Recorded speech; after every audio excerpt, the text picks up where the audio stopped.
반갑습니다. 여러분, 이를테네 시간, 오늘은 이사야서 47장입니다. 46장에서 하나님은 고레스를 사용하여 바벨론을 멸망시킬 것을 말씀하셨었죠. 마지막 부분에 이런 기록이 있습니다. 내가 말하였은즉 반드시 이룰 것이요 계획하였은즉 반드시 시행하리라. 하나님은 인생이 아니시니 거짓이 없으시고 인자가 아니시니 시건치 아니하신다. 이런 말씀이 있습니다. 빈말을 하는 분이 아니라는 거죠. 신중하게 계획하시고 또 그 계획한 바를 알리시고 알리신 바는 반드시 성취하시는 분, 그분이 하나님이시며 그 하나님의 성품을 닮아 살아갈 우리 그리스도인들도 그와 같이 진실하게 살아야 할 것입니다. 자, 그렇다면 하나님께서 고레스를 통하여 멸망시킬 바벨론은 어떻게 최후를 맞이할까요? 47장 말씀을 보면 바벨론이 너무나 처참하게 망하는 것을 볼 수가 있습니다. 그것을 통하여 우리는 악인의 마지막이 어떠한지, 얼마나 비참한지 알게 되고, 때문에 저런 인생을 살면 안 되는구나, 저런 세력이 되면 안 되는구나 하는 교훈을 얻어야 하겠죠? 말씀 살펴보겠습니다. 처녀딸 바벨론이여 내려와서 티끌에 앉으라. 딸 갈대하여 보좌가 없어졌으니 땅에 앉으라. 내가 다시는 곱고 아립답다 일컬음을 받지 못할 것임이라. 좋은 시절이 이제 끝났다는 것입니다. 이제부터는 상상도 못했던 일들이 일어나게 될 거라는 거죠. 딸 갈대하여 잠잠히 앉으라. 흑암으로 들어가라. 내가 다시는 여러 왕국의 여주인이라 일컬음을 받지 못하리라. 전에 내가 내 백성에게 노하여 내 기업을 욕되게 하여 그들을 내 손에 넘겨주었거늘.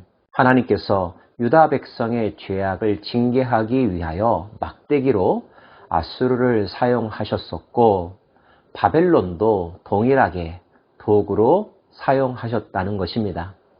그런데 도구로 쓰임받았던 아수르가 교만하여 결국 멸망에 이르게 되었죠.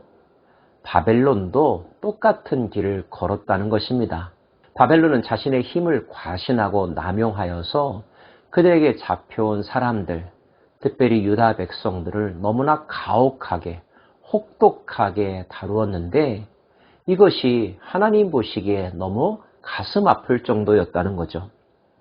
내가 그들을 긍휼히 여기지 아니하고 늙은이에게 내 멍에를 심히 무겁게 메우며 말하기를 내가 영영이 여주인이 되리라 하고 이 일을 내 마음에 두지도 아니하며 그들의 종말도 생각하지 아니하였도다. 그러므로 사치하고 평안히 지내며 마음에 이르기를 나뿐이라 나 외에 다른 이가 없도다. 나는 과부로 지내지도 아니하며 자녀를 잃어버리는 일도 모르리라 하는 자여 너는 이제 들을지어다. 바벨론이 기고만장했습니다. 하늘 무서운 줄 몰랐습니다. 자신들이 하늘이라고 생각했죠. 아수르가 걸었던 길을 그대로 재현하고 있었던 것입니다. 하나님 그런 모습을 내버려 두지 않으시죠. 하나님은 그렇게 높아지려고 했던 너가 어디까지 추락할 수 있는지 보여주겠다 다짐하신 듯 합니다. 한날에 갑자기 자녀를 잃으며 과부가 되는 이 두 가지 일이 내게 임할 것이라. 내가 무수한 주술과 많은 주문을 빌릴지라도 이 일이 온전히 내게 임하리라. 내가 내 악을 의지하고 스스로 이르기를 나를 보는 자 없다 하나니 내 지혜와 내 지식이 너를 유혹하였음이라. 내 마음이 이르기를 나뿐이라 나 외에 다른 이가 없다 하였으므로 재앙이 내게 임하리라. 그러나 내가 그 근원을 알지 못하며 손해가 내게 이르리라. 그러나 이를 물리친 능력이 없을 것이며 파멸이 호련히 내게 임하리라. 그러나 내가 알지 못할 것이니라. 추락하는 바벨론, 그 비참함이 너무나 크지만 어디로부터 왔는지, 왜 그런 일을 겪는지, 어디까지 겪을 것인지 바벨론은 가늠조차 하지 못할 거라는 것입니다. 그도 그럴 수밖에 없는 것이 자기들이 하나님이라고 생각하고 자신들의 세계가 전부라고 생각했었기 때문에 그들이 생각했던 그 생각 너머에서 오는 일들, 그 근원에 대해서 전혀 알 수가 없었던 거죠. 이제 너는 젊어서부터 힘쓰던 주문과 많은 주술을 가지고 맞서보라. 혹시 유익을 얻을 수 있을는지, 혹시 놀라게 할 수 있을는지, 내가 많은 계략으로 말미암아 피곤하게 되었도다.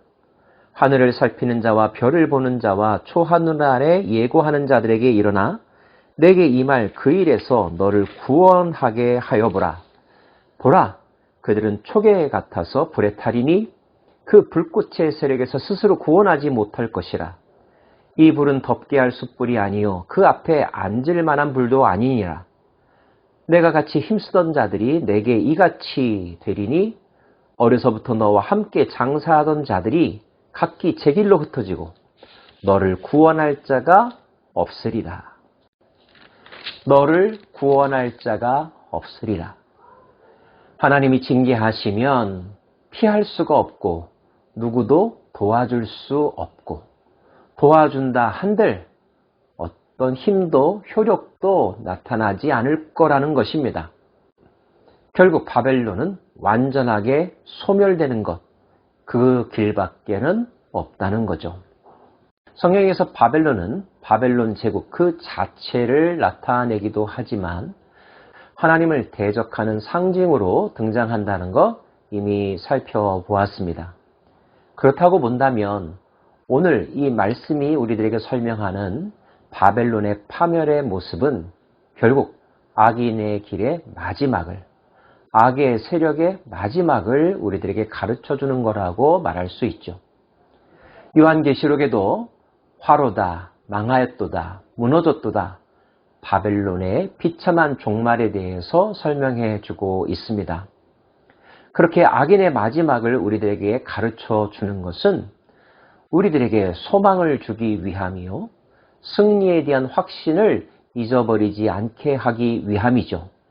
그리고 무엇보다도 바벨론을 무너뜨리시는 하나님, 그분만이 우리의 신이시며 만왕의 왕이라는 사실을 잊지 말 것을, 그러므로 끝까지 그분 편에 서는 길을 살아야 한다는 것을 보여주기 위함일 것입니다. 살다 보면 악인의 형통함을 목도할 때가 많이 있고 악인들에 의하여 의인들이 어려움을 겪고 피눈물을 흘리는 장면들을 목격할 때가 있습니다. 자신이 직접 그런 일을 겪기도 하고요. 그럴 때마다 우리는 하나님은 어디 계신가? 하나님이 우리를 버렸는가? 하는 생각을 하곤 합니다. 그러나 이사야서 전체가 보여주는 메시지는 무엇입니까? 만약에 하나님이 허락하여 우리에게 재앙이 온다면 그것은 우리가 미워서가 아니라 우리 안에 있는 죄를 도말하기 위함이며, 우리가 그분 앞에 무릎 꿇고 회개한다면 하나님은 우리를 남은 자로 보호해 주실 것이고, 우리를 괴롭혔던 악은 그 효용 가치가 떨어지고 나면, 또 그들이 끝까지 교만하여 하나님에게까지 대적한다면 철저하게 응징하고 아무것도 아니라는 사실을 보여주신다는 것입니다. 사랑하는 여러분, 이것은 성경의 법칙이요 하나님의 통치의 원리입니다. 권선징악, 사필귀정, 하나님이 반드시 승리한다는 사실, 이 사실에 대한 믿음 흔들리지 않기를 원하고요. 오늘도 일상의 삶 속에서 겪는 선과 악의 줄다리기, 싸움, 그 현장에서 언제나 선을 지향하고 선택하는, 선을 행하는, 선의 인도자이시며 선 자체이신 하나님과 예수 그리스도를 따라가는 저와 여러분의 삶 되기를 간절히 바랍니다. 기도하겠습니다. 그렇습니다, 하나님. 악인은 결국 망할 것입니다. 비참하게 망할 것입니다. 누구도 그를 도와주지 못할 것입니다. 하나님이 완전히 소멸시킬 것이기 때문입니다. 우리는 그 하나님을 의지하며 하나님을 사랑하며 하나님을 경외하며 하나님 편에 서겠습니다. 예수님 이름으로 기도합니다. 아멘.